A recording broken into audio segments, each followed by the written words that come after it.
Here are 10 or so tips and tricks for the kitchen. Product affiliate links are in the description. One of my favorite tips is mounting a blade. A good use case are these pre-made salads that have lots of little packets inside. Some packets are super easy to open with your fingers, but some are super frustrating that you pretty much have to pull out a pair of scissors unless you have a mounted blade. It's pretty inconspicuous if you're not really looking for it, especially if you can get it in the color of your cabinet. It's easy to mount. Just get a command strip, find an inconspicuous spot, and hold it for a few seconds. If it gets dirty or you want to change the blade or just pull it off, you simply pull the command strip and it slips right off. But this one is super convenient and tall people barely even notice it's there. All right, this next hack has been one of my favorites over the last several months.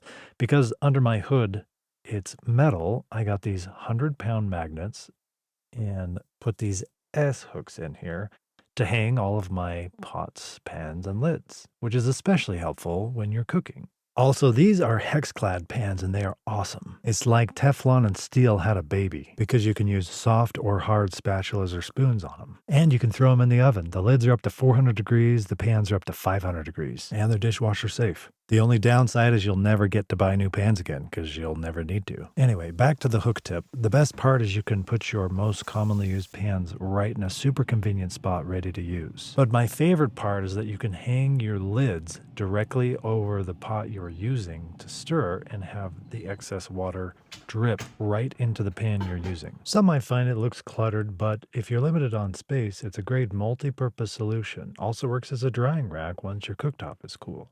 This is a steamy way to melt cheese on top of your almost finished food. Create some room in half your pan, add your cheese, and then with the lid, put a little bit of water in the lid and dump it into the pan as you put it on top. Then put only the water portion of the pan over the burner. Now, if you run out of water to produce steam, just take an eyedropper. Just take the top off, run it under the water, and then put your finger on top to trap the water.